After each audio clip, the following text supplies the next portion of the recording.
YouTube, and here you'll find your YouTube live stream key. Just copy the stream key, go back to OBS Studio. Here click on your stream key, and in this box just paste here your live stream key and click on apply and click on OK. And after that,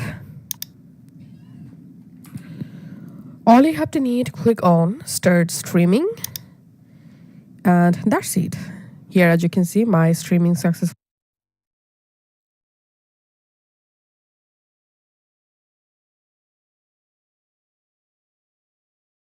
Our fellow Americans in that clip are wildly uninformed. To the first woman's comments, Elon Musk is not trying to dismantle democracy. Elon Musk, at the direction of President Trump and President Trump's entire cabinet, is trying to save our fellow democracy. Americans in that clip are wildly uninformed. To the first woman's comments, Elon Musk is not trying to dismantle democracy. Elon Musk, at the direction of President Trump and President Trump's entire cabinet, is trying to save our fellow Americans in that clip are wildly uninformed. To the first woman's comments, Elon Musk is not trying to dismantle democracy. Elon Musk, at the direction of President Trump and President Trump's entire cabinet, is trying to save our fellow Americans in that clip are wildly uninformed. To the first woman's comments, Elon Musk is not trying to dismantle democracy. Elon Musk, at the direction of President Trump, who is committed to doing this at their respective agencies. We've seen mass reduction in force taking place here in the federal government, and we've made it very clear to federal workers that if you're going to keep your job, you actually have to show up for your job, just like the rest of America has to do. All right, so Karoline, great to have you here. Thanks so much for joining us. So as we do look at this overall tariff situation, it's obviously caused some uncertainty out there, and President Trump does seem like he's going full force ahead with all of this, talking about Liberation Day is coming. So the UAW president said they support the tariffs as a tool, but says that other stances don't go out the window. There's obviously some concern about the tariffs and what this would do for their ability to survive, really. So what does the president think, and what does he tell those who are concerned, and certainly a market that still looks concerned? Well, President Trump doesn't want American industries to survive. He wants them to thrive. And that's exactly what his tariff and trade policy is going to do. Wednesday will be Liberation Day in America, as President Trump has so proudly called it, because he is going to end the decades of unfair trade practices that have been ripping off American workers. It has hollowed out our middle class. It has turned the American heartland into an American wasteland where jobs have gone overseas. Products are made with foreign hands instead of American hands. That is going to end on Wednesday, and the rest of the world is going to feel what the American public have felt for decades. And President Trump is going to ensure reciprocity, that we are being treated, or other countries are being treated the way we have been treated. We're going to make America wealthy again with massive revenue. This will implement trillions and trillions of dollars back to the United States of America, and we've already treated the way we have been treated. We're going to make America wealthy again with where jobs have gone overseas, products are made trillions and trillions. That happens because we have a president who understands business and wants to put the American people's interests first, wants to stand up for the American worker. More investments means more jobs and more prosperity for hardworking American families across our country. You know, Karoline, we and our viewers always look forward to the White House briefings bi-weekly, as they might be at the moment. And we understand that there are likely some changes afoot there in the Brady briefing room. What do you got in mind? Well, first of all, we've made a lot of changes across the board that have benefited the American public to how this White House is covered. We believe it is fundamentally unfair that a group of D.C.-based elitist journalists get to choose who gets to cover the President of the United States. The media has changed a lot in the decades of press coverage here at the White House, and it's fundamentally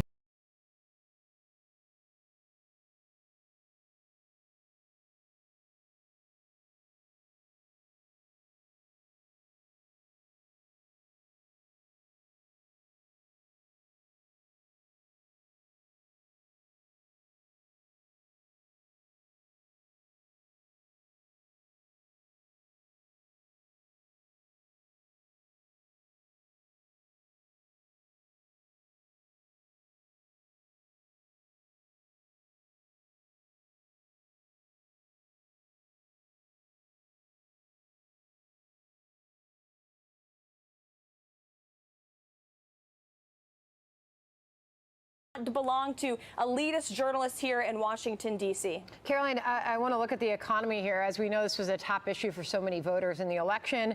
And our new Fox News polling shows that people perhaps are concerned with how things are going. This is as of March 14th.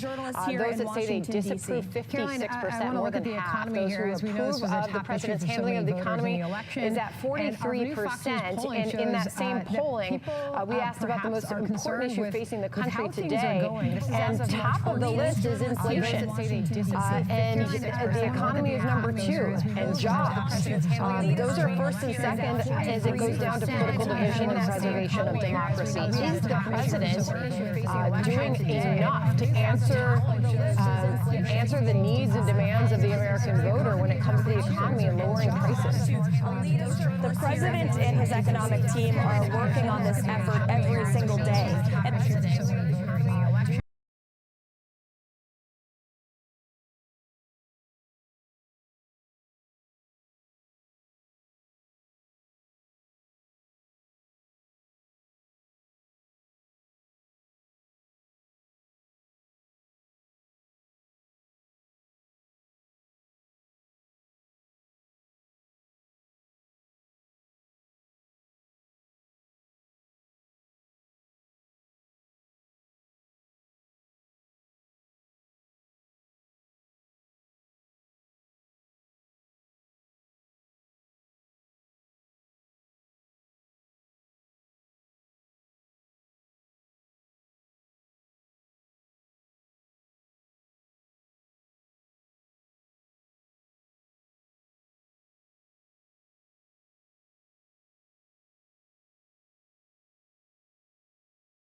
It's funny to me that journalists ask the president this question, he gives an honest and candid answer, and then they spiral about his answer. He was asked this, and you heard him, and he's right. People love the job this president is doing. And as he said, we are focused on this term. We have 4 more years to go, and look at what the president has done in more than 60 days. We have completely secured our southern border. We have launched a very effective mass deportation campaign just last night. We had another 17 terrorists leave our country back to El Salvador, thanks to the great work of this president's Homeland Security and National Security team. These are violent criminals who are being removed from the interior of our country every single day. As I mentioned, the president is focused on reshifting the unfair trade practices of the past already. He's already slashed many burdensome regulations that were holding back our energy industry, and he's signed more executive orders than any president ever in this same period of time. So it's been a very successful couple of months, and the president will continue to forge ahead to deliver on all of the promises he made to the American people on the campaign trail. And removals from our country. President Trump is focused on fulfilling his greatest obligation, to keep the American people safe and to defend our country from violent invaders. Looking ahead to tomorrow, April 2nd, 2025, will go down as one of the most important days in modern American history. Our country has been one of the most open economies in the world, and we have the consumer base hands down, the best consumer base. But too many foreign countries have their markets closed to our exports. This is fundamentally unfair. The lack of reciprocity contributes to our large and persistent annual trade deficit that's gutted our industries and hollowed out key workforces. But those days of America, beginning tomorrow, being ripped off are over. American workers and businesses will be put first under President Trump, just as he promised on the campaign trail. The president's historic action tomorrow will improve American competitiveness in every area of industry, reduce our massive trade deficits, and ultimately protect our economic and national security. President Trump's economic vision is rooted in common sense. America will offer companies the lowest taxes, energy costs, regulations, if they make their products right here in the United States and hire American workers for the job. It's simple. If you make your product in America, you will pay no tariffs. We have already seen a number of the largest companies in the world respond to this economic approach. For example, Project Stargate, led by Japan-based SoftBank and US-based OpenAI and Oracle, announced a $500 billion private investment in the United States-based artificial intelligence infrastructure. Apple announced a $500 billion investment in U.S. manufacturing and training. NVIDIA announced it will invest hundreds of billions of dollars over the next 4 years in U.S.-based manufacturing. And the Taiwan semiconductor manufacturing company TSMC announced a $100 billion investment in U.S.-based chips and manufacturing. These are just a few of the investment announcements that have already been made, and it is clear that President Trump's America First approach is already working. In our new media seat today is Mark Halperin, the co-founder and editor-in-chief of Two Way, a new live video platform that builds communities around interactive conversations with leaders and content creators from every subject area. Mark and his colleagues welcome all voices into discussions that are spirited but respectful. They have over 37.5 million video views, over 3.6 million watch time hours since the platform began just last year. This is new media in its truest sense, allowing the people to ask questions, make comments, and be an active part of engagement on the most important issues facing the country and our world. With that, Mark, please kick us off and welcome to the briefing room. Thank you, Caroline. Appreciate it. I'll ask you a question about tariffs and then one from one members of our community about education.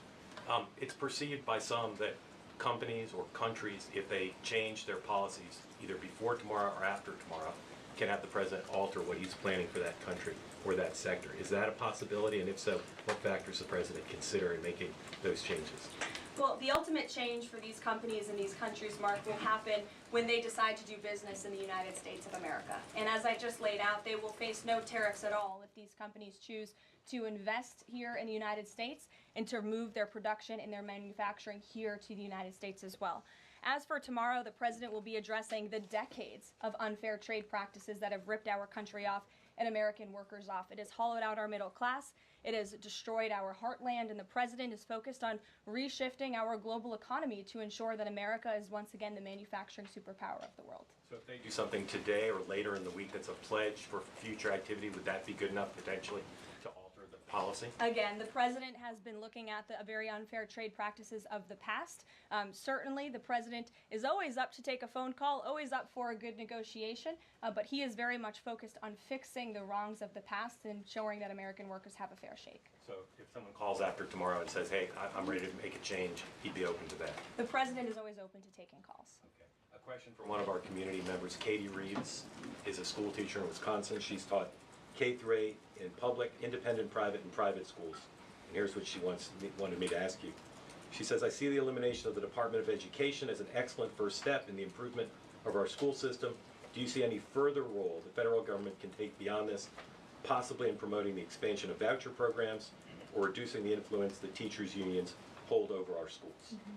Well, first of all, I want to thank Katie for her service to our country and our nation's children.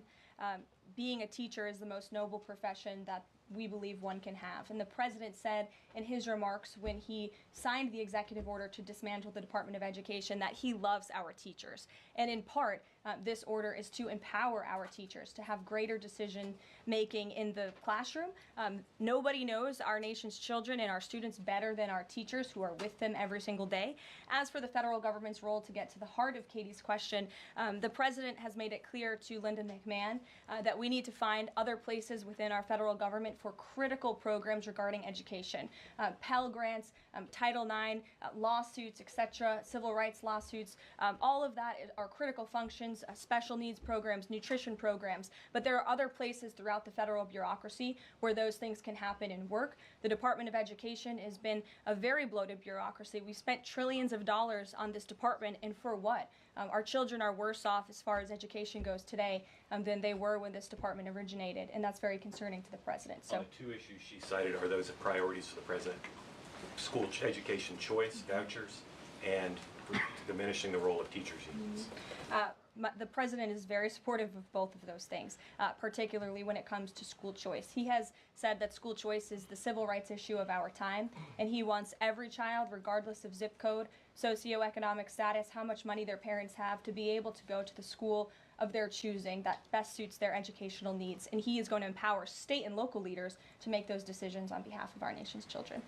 Thanks for being here, Mark. Jeff.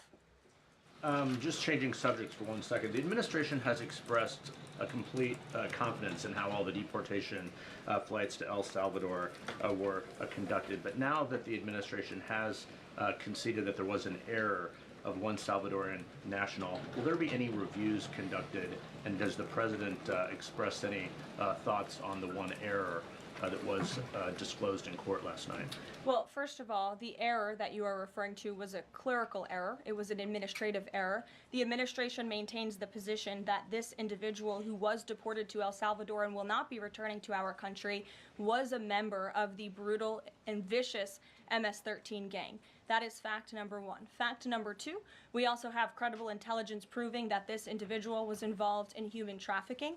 And fact number three, this individual was a member, actually a leader, of the brutal MS-13 gang, which this president has designated as a foreign terrorist organization.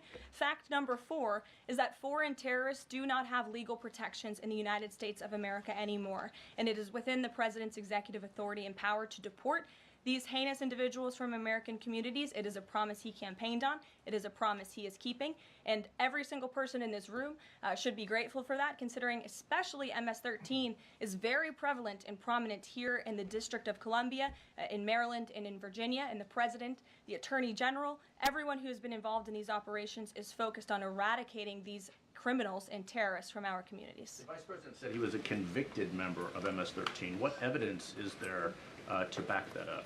There's a lot of evidence, and the Department of Homeland Security and ICE have that evidence, and I saw it this morning. Steve. Has the president fully made up his mind on the level of tariffs to impose tomorrow? We keep hearing about a 20% flat rate. The president said last night he has made a decision and a determination. I was with him in the Oval Office earlier, and he is going to announce that decision tomorrow. I don't want to get ahead of the president. This is obviously a very big day. He's with his trade and tariff team right now, perfecting it to make sure this is a perfect deal for the American people and the American worker, and you will all find out in about 24 hours from now. And are the car tariffs going to go into effect on April 3rd as scheduled? Correct. Yes, they will. Okay. And last thing, would you like to respond to the Chinese military drills around Taiwan? Yes, I would. As a matter of fact, the National Security Council briefed me on this morning, and they said that the president is emphasizing the importance of maintaining peace in the Taiwan Strait, encouraging the peaceful resolution of these cross-strait issues, reiterating our opposition to any unilateral attempts to change the status quo by force or coercion. That is directly from the National Security Advisor. Just for you, Steve Holland of Reuters. Monica. Thank you so much, Caroline.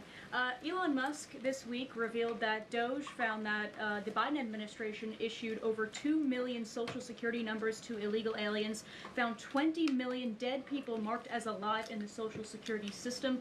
Has the White House confirmed these numbers with Elon, and is the White House looking into correcting this? I'm not sure about those specific numbers that Mr. Musk cited. I can tell you what the Social Security Administration has said themselves, according to an Inspector General's report that was conducted last year, showing there was nearly $80 billion worth of fraud in this program. We know for a fact there are individuals who should not be receiving benefits on the Social Security rolls, and this administration is focused on cleaning out the waste, fraud, and abuse in every agency, but particularly in Social Security, to make it stronger for our taxpaying high-paying, law-abiding citizens who deserve these entitlements and programs. Because you did bring up DOGE, I do want to tout the incredible efforts that have been made at the Environmental Protection Agency, and Administrator Lee Zeldin is just doing a tremendous job.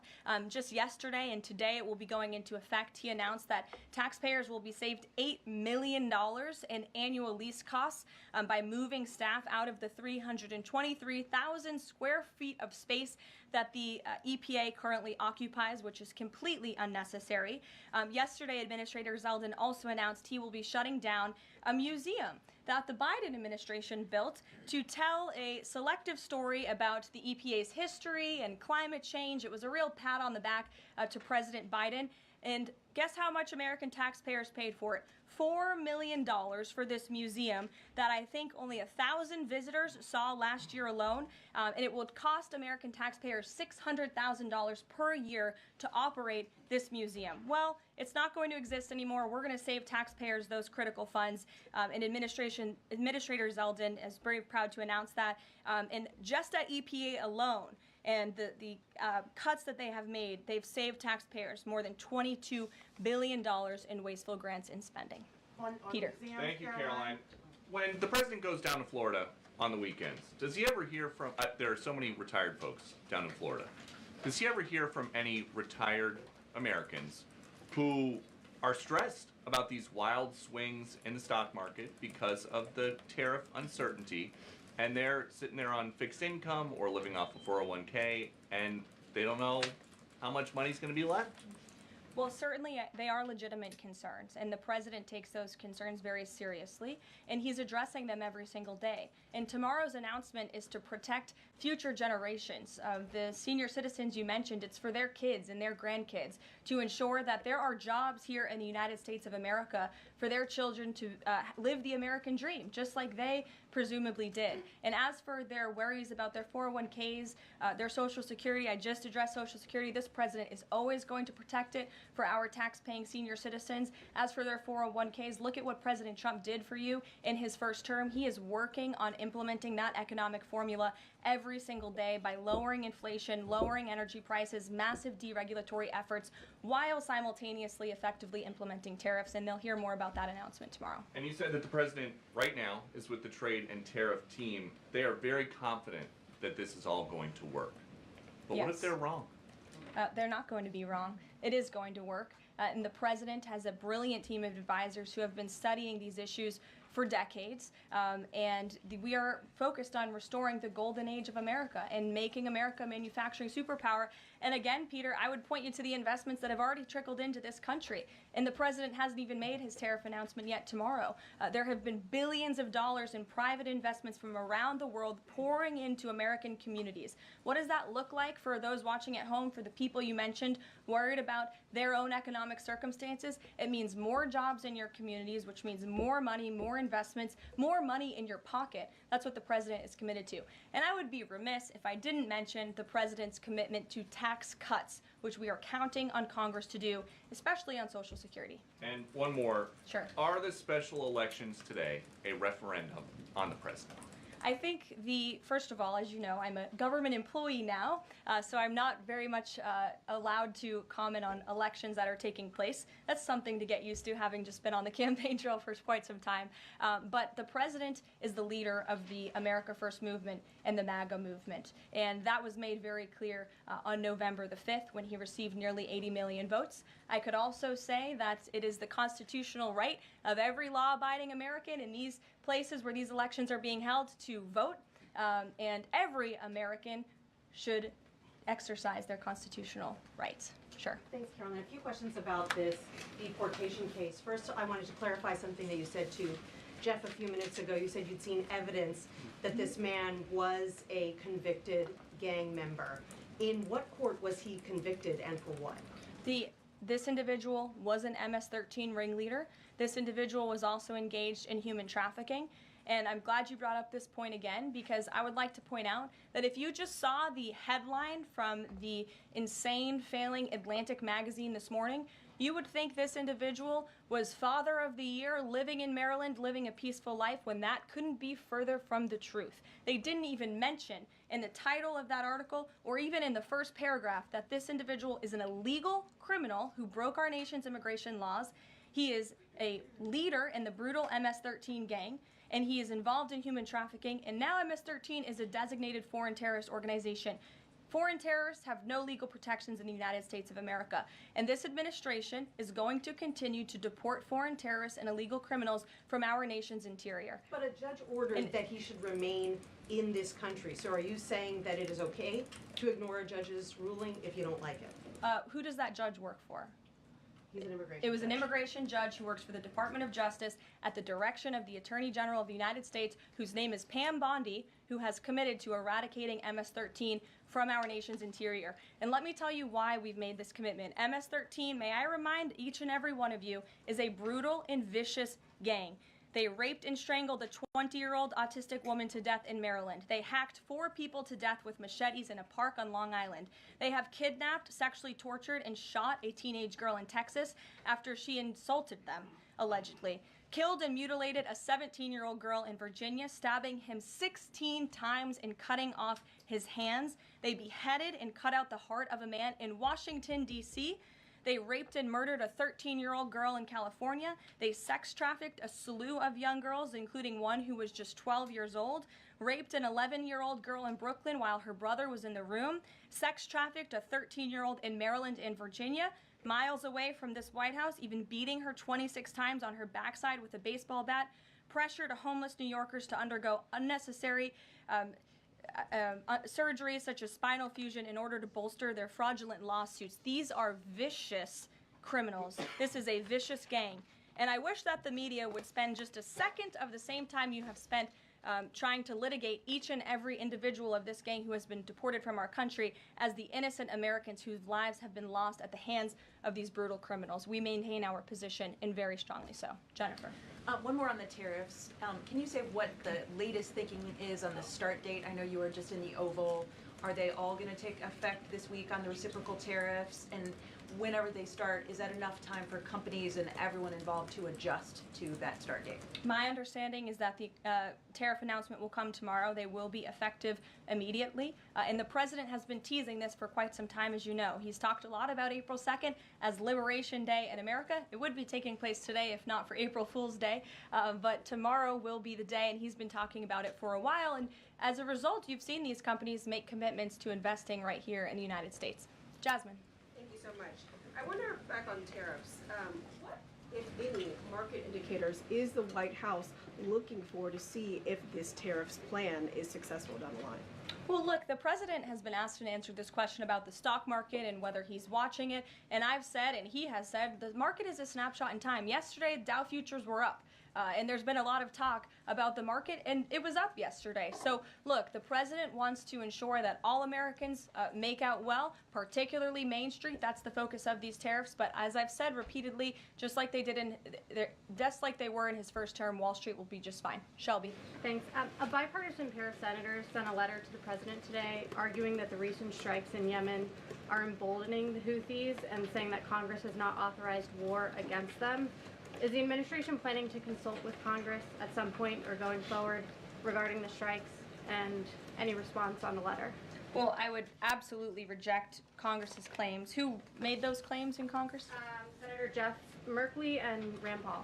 Okay, well, I would absolutely reject those claims. These Houthi strikes have been incredibly successful. Last time I was at this podium, there were more than 100 successful strikes.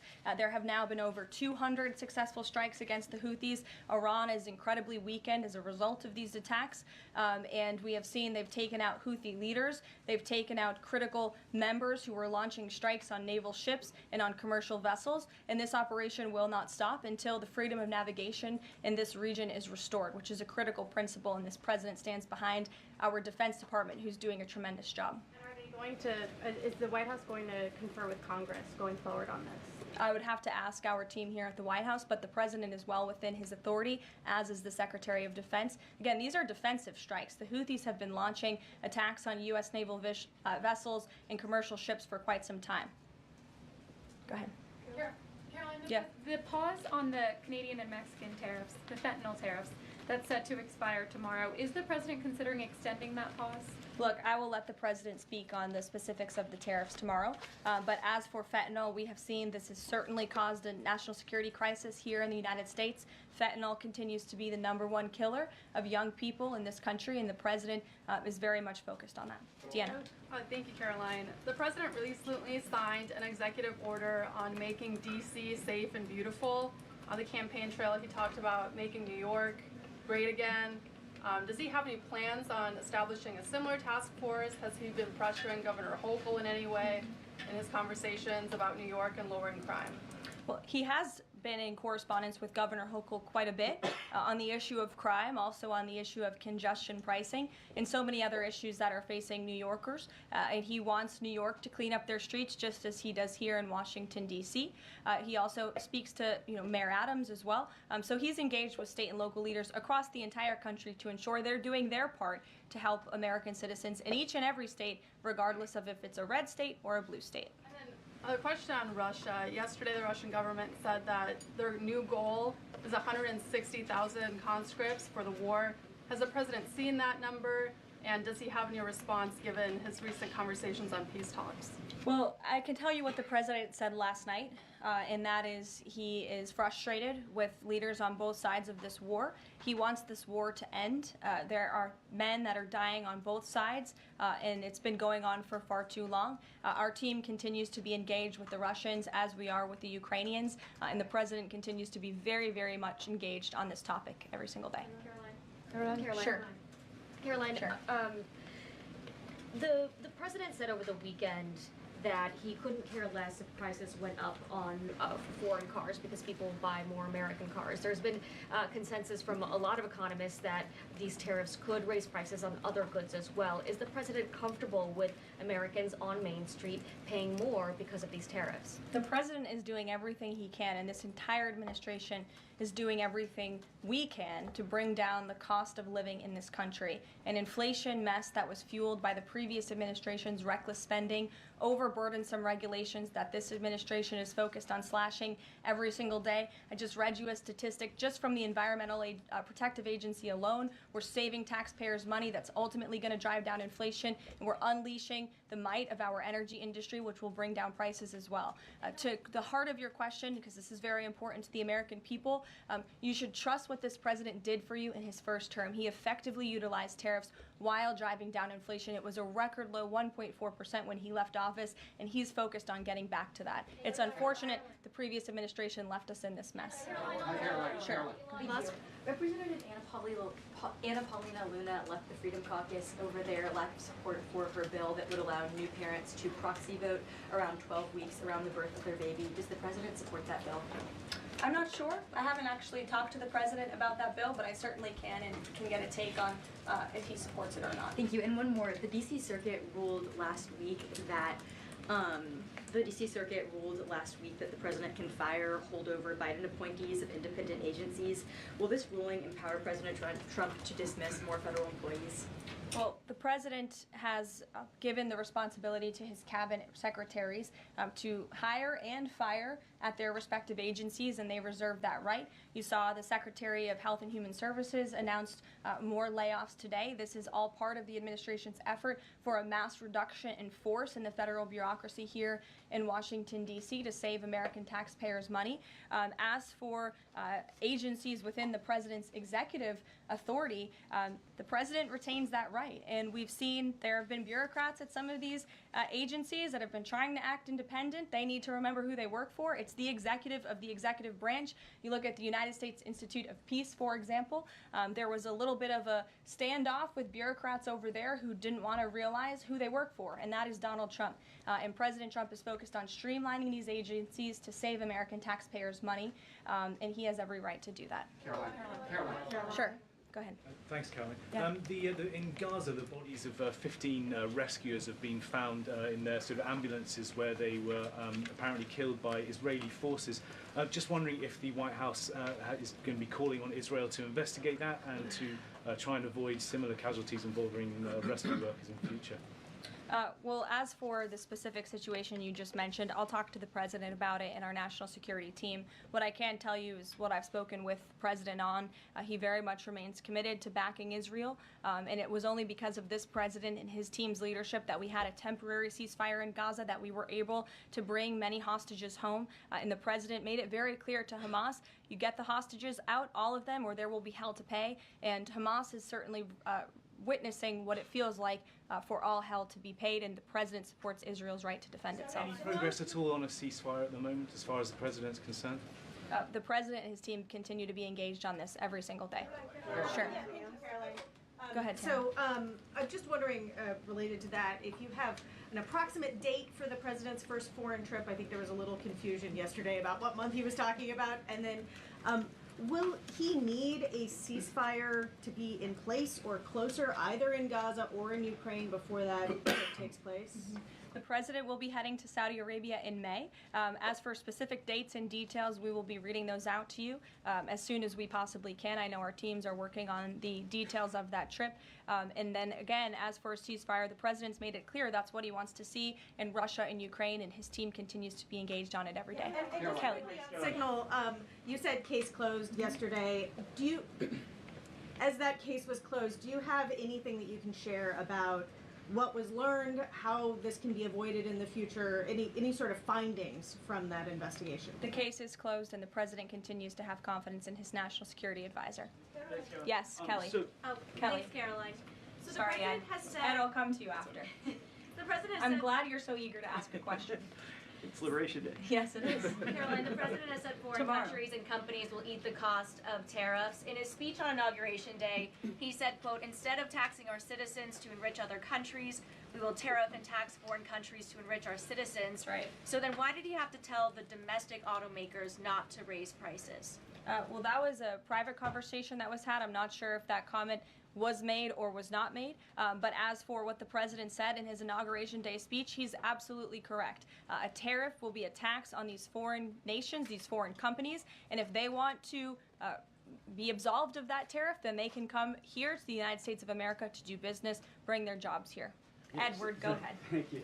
So Canadians have been negotiating with the Commerce Secretary over the trade, the tariffs. How many companies are mutually talking with the U.S.